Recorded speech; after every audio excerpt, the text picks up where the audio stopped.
सत्यलकिर में आपका स्वागत है। मैं हूं राजेश सिंह। अगर मैं बात करूं हमारी बेटियों की, तो बेटियां जो है अब पूरे भारत की शान है। जब से हमारे प्रधानमंत्री नरेंद्र मोदी ने सत्ता पे पांव रखा है तो उन्होंने साफ तौर पे कहा कि बेटी पढ़ाओ बेटी बचाओ। लेकिन जब कभी आप पुलिस अधिकारी की बेटी को देखते हो तो आप सीधे तौर पे कहते हो कि ये एक सिंघम के रूप में जो है बेटी अच्छा काम कर रही है। लेकिन अब हमारे जम्मू की भी एक ऐसी बेटी है जो जम्मू की धरती पे ही है, और उसको जो है सरपंच दबंग के नाम से जाना जाता है। बलवीर कौर जो है हमारे रूरल एरिया के सरपंच है, और प्रधानमंत्री नरेंद्र मोदी ने मन की बात में इनकी काफ़ी ज़्यादा तारीफ भी की थी। लेकिन कुछ लोगों को इनकी तारीफ जो है वो हजम भी नहीं हुई थी। लेकिन कहते हैं कि जिसका नाम होता है उसी का बड़ा काम होता है, ये भी एक कहावत है। लेकिन आज हमारे स्टूडियो में पहुंचे हैं, काफ़ी दूर से हमारे स्टूडियो में पहुंचे। मैं सबसे पहले तो इनका स्वागत करता हूं। बलवीर कौर दबंग एक सरपंच के नाम से ही जाने जाते हैं। सबसे पहले तो आपका हमारे स्टूडियो में स्वागत है। Thank you so much sir कि आपने इनवाइट किया, अच्छा लगा। और जैसे आप बोलते हो दबंग सरपंच, ये टाइटल भी मुझे दैट टाइम ही मिला था जब ऑनरेबल प्राइम मिनिस्टर ने सम्मानित किया था, तो अच्छा लगता है। Thank you so much. एक बात मुझे, जब आपकी प्रधानमंत्री नरेंद्र मोदी ने तारीफ की थी तो वो पूरे देश ने देखा था, ना कि जम्मू कश्मीर ने देखा। लेकिन उसके बाद हमारे ही जम्मू के कुछ लोगों को वो हजम ही नहीं हुई आपकी तारीफ। तो क्या लगता है कि आपके पीछे भी इस तरह के लोग बैठे हैं कि तारीफ करना भी एक बुरी बात है? देखिए सर, मैं ना एक चीज जरूर बोलूंगी। आपने सही बात बोली और बड़ा रेलेवेंट क्वेश्चन पूछा, शायद मैं भी इसका आंसर देना अच्छा समझूंगी। हमने बचपन में एक बात सीखी थी कि जब कोई पेड़ होता है फल फ्रूट का, तो लोग पत्थर उसको मारते हैं। कभी कभी आपने ये नहीं देखा होगा कि सफेदे को, पॉपुलर को, इसको पत्थर लगते हैं, नहीं लगते हैं। तो वहीं से ये सोच लेके चले हैं, कोई फर्क नहीं पड़ता, कोई तारीफ करे नहीं करे कोई फर्क नहीं पड़ता, मेरा जो कर्म है वो मैंने करते रहना है। और जिनको मेरी बातें हजम नहीं होती उनको कहीं ना कहीं ये लगता है कि शायद ये हमारी कुर्सी ले लेगी, बट उनको ये चीज समझ में नहीं आती कि हर यंग कुर्सी के लिए नहीं होती है, अपने लोगों के लिए भी होती है। भारतीय जनता पार्टी एक ऐसी पार्टी मैंने देखी, एक ऐसी सोच देखी। ऑनरेबल प्राइम मिनिस्टर ने एक ऐसा दौर लाके खड़ा कर दिया बेटियों के लिए। यहां पे आपने देखा होगा कि आज से पहले रिजर्वेशन नहीं थी for female, specially for female.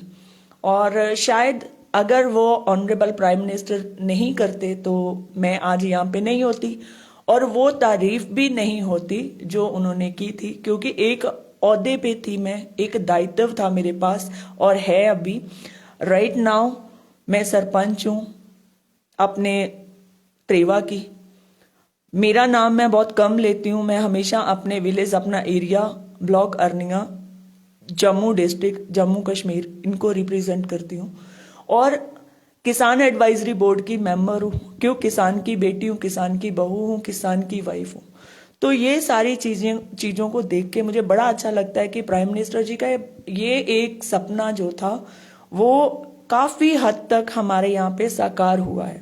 और एक चीज, जिनको मेरी बातें अच्छी नहीं लगती वो ना तो अपनी बेटी से प्यार करते हैं, और वो उनकी मानसिकता, उनकी सोच वो है कि वो औरत को पाँव की जूती मानते हैं। आज भी वो आज भी उस खड्डे में जी रहे हैं जिसमें सिर्फ कीचड़ भरा हुआ है, और वो यहाँ तक कीचड़ में है। तो उनको बेटी की तारीफ कभी पसंद नहीं आएगी। किसी बेटी की तारीफ हो, किसी बहन की तारीफ हो, किसी बहू की तारीफ हो, किसी माँ की तारीफ हो, उनको वो पसंद नहीं आएगी, क्योंकि वो एक ऐसे बरगद हैं जो अपने नीचे किसी भी छोटे पौधे को उगने नहीं देंगे, वो उस जमीन को बंजर बना के रखेंगे।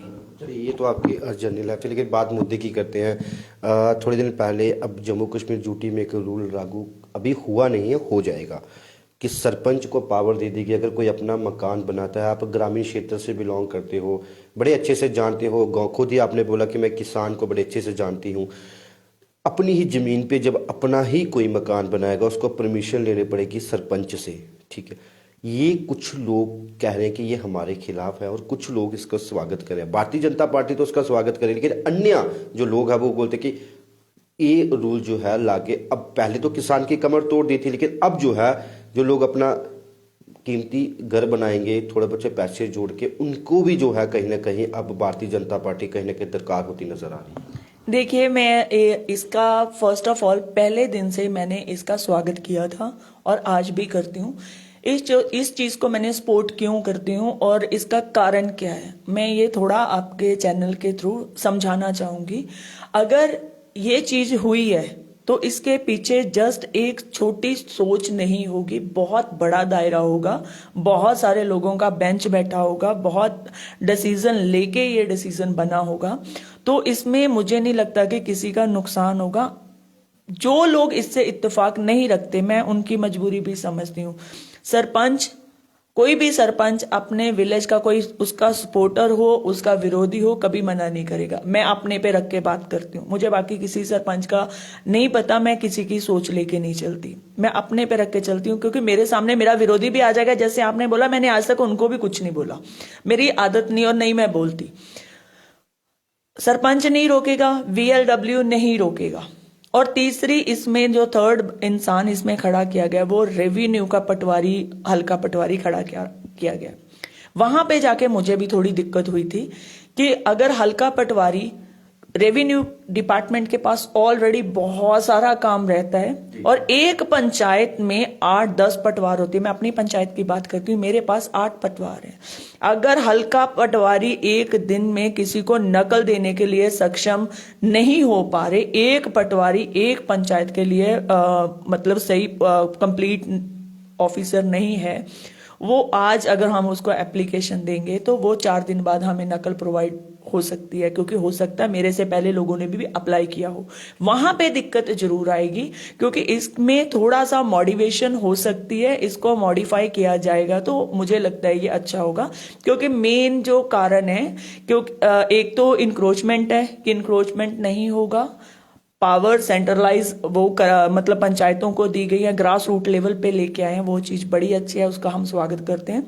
और एक चीज और है, अगर किसी का 10 लाख का, 5 लाख का, 2 लाख का, 1 लाख का, 50,000 का फ्लैश से लेके मकान तक अगर कोई बंदा खड़ा करता है, अगर उसमें से 50 रुपए वो पंचायत में अपना कंट्रीब्यूट करता है, उसको स्टैंप ड्यूटी जो उन्होंने नाम दिया है, अगर उसको कंट्रीब्यूशन हम बोलेंगे तो मुझे लगता है वो भी 50 रुपए ना 5,000 बन के पंचायत में ही लगेंगे, तो उसमें भी कोई नुकसान नहीं है। पर काफी लोगों को ये क्योंकि ओपोजिशन को और नॉर्मल लोगों को इसका मुद्दा चाहिए होता है, बट ये चीज इसके साथ मैं इत्तेफाक रखती हूँ कि सरपंच तक रहता, ग्राम सेवक तक रहता तो कोई प्रॉब्लम नहीं होनी थी। क्योंकि इनको एक लोकल इंसान लेना है, एक इनको गवर्नमेंट ऑफिसर लेना है, तो जो हल्का अपना VLW रहता है वो ऑफिसर है, वो गवर्नमेंट ऑफिसर है, उसको इसमें इन्वॉल्व रखते, जहां उसके साथ साथ BDO को ले सकते हो, क्योंकि RDD का काम है, उसके साथ साथ आप BDO को ले सकते हो रादर देन पटवारी। इसमें गवर्नमेंट को, ऑनरेबल LG साहब को भी सोचना चाहिए कि अगर पटवारी को कितना आप काम दोगे, वहां पे फिर लोग सफर करेंगे, वहां पे फिर करप्शन के चार्जेस जो हैं वो बढ़ने स्टार्ट हो जाएंगे। और वहां पे क्या होगा कि शायद मैं ही जाऊं, मैं बोलूं कि मेरी फाइल पहले कर दो, कोई एजेंट वहां पे बैठा हो तो मैं उसको 500 रुपए दूं, भाई मेरी फाइल पहले जल्दी करवा दे, ठीक है। तो ऐसे वो करप्शन जो है वो बढ़ना स्टार्ट हो जाता है। मैम, जिस तरह से डोमिसाइल लाए गए थे, डोमिसाइल में भी सेम देखा गया था, लेकिन लोगों का ये कहना है कि हम घर बनाएंगे तो सरपंच को लाएंगे, लेकिन जब सरपंच कुछ बनाएगा तो सरपंच को कौन पूछेगा। कहते हैं हम लोगों के, BDC से मैंने बात की तो BDC का साफ तौर पे कहना है कि हमें पावर नहीं देगी, DDC को पावर नहीं देगी, सरपंच लोगों को पूछ सकता है लेकिन लोग सरपंच को नहीं पूछ सकते। ये कुछ कन्फ्यूजन जो है वो अभी क्लियर नहीं हो पा रही। अभी फिलहाल सरकार ने आर्डर पेश नहीं किया है। लेकिन दूसरी बात, आपने करप्शन की बात की तो करप्शन डोमिसाइल में भी काफ़ी ज़्यादा देखने को मिली। अगर मैं देखूं तो कई तहसीलों में जो थे तहसीलदार थे वो उनको चेंज कर दिया गया करप्शन के मामले। अब जो ये नया कानून जो लागू हो जाएगा, क्या इस पे भी करप्शन जो है वो दिन ब दिन बढ़ती नजर आएगी? क्योंकि आपने जो एक बात भी काफ़ी अच्छी बात कही कि अगर हम किसी के पास जाएंगे तो एजेंट बैठे होंगे। वो आजकल भी हर तहसील, हर ब्लॉक में जो है एजेंट होते हैं, लेकिन कार्रवाई नहीं होती। आप बड़ी अच्छी सरपंच है, बड़ा अच्छा काम भी कर रहे हो, आपके प्रधानमंत्री ने बड़ी अच्छी तारीफ भी की है, लेकिन इस पे कार्रवाई कब होगी? जो ये एजेंट बने होते हैं इन पे कार्रवाई कब होगी? फर्स्ट ऑफ ऑल, जैसे आपने पहला क्वेश्चन पूछा कि सरपंच अगर घर बनाएगा तो उसको कौन पूछेगा। ये चीज बिल्कुल गलत है कि अगर सरपंच लोगों से पूछता है तो पहले लोग है, सरपंच बाद में है। अगर लोग हैं तो सरपंच है, सरपंच हो तो लोग हों, ऐसा नहीं है। और एक चीज, अगर सबके लिए ये कानून है तो सरपंच के लिए भी ये बराबर कानून है। ये सरपंच को भी इसको वेरीफाई करना पड़ेगा, सरपंच को भी इस सेम प्रोसेस में से निकलना पड़ेगा, उसके भी उस एप्लीकेशन पे उसके VLW उसके पटवारी की मोहर लगेगी, उसको भी स्टैंप ड्यूटी पे करनी पड़ेगी, सब कुछ मतलब सरपंच को भी करना पड़ेगा। एंड सेकेंड, एजेंट, मैं आपको एक चीज बता देती हूँ कि कभी कोई बंदा कहीं पे कंप्लेन लेके जाता है, मेरे नोटिस में एक बात आई थी कि किसी तहसीलदार ने किसी पंच सरपंच के साथ बदतमीजी करी। तो मैंने जब उनको बोला कि मेरे नोटिस में वो बात आई, कहीं ना कहीं हम लोग गलत हैं। मैं आपको सिंपल बता देती हूँ, किसी का दोष नहीं है, हम लोग गलत हैं। मैंने उस बंदे को बोला कि भाई अगर तेरे साथ कोई मिसबिहेव हुआ है तो एक काम कीजिए, आप मुझे रिटर्न में दीजिए कि आपके साथ मिसबिहेव हुआ है। मैं किसी को डिस्क्लोज नहीं करूंगी फॉर माई सेफ साइड, क्योंकि मुझे पता है आप मुक्कर जाओगे, जबान में हड्डी नहीं है तो आप बोलोगे कि भाई मैंने तो कहा ही नहीं था। सरपंच अपने से लेके, और रिकॉर्डिंग करने का रिवाज मेरे पास है नहीं। तो मैंने जब ये चीज बोली तो उन लोगों ने ही जाके तहसीलदार को बता दिया कि आपके खिलाफ सरपंच साहब ये चीज बोल रहे हैं। तो वो सारी चीजों को हम लोग इग्नोर करते हैं क्योंकि हम खुद ही ऑफिसर की कंप्लेन करते हैं और खुद ही उसके मुखबर बन जाते हैं। और सेम वही हो रहा है एजेंट के मामले में। एजेंट हर जगह बैठते हैं, लोग डरते हैं कि हमारा नाम खराब ना हो जाए, हम क्यों किसी को जाके, हमारे रिलेशन खराब हो जाएंगे। मैं अगर किसी एजेंट का नाम लूंगी तो मैं भी सोचूंगी भाई मेरा इसके साथ अच्छा रिलेशन है, वो खराब हो जाएगा।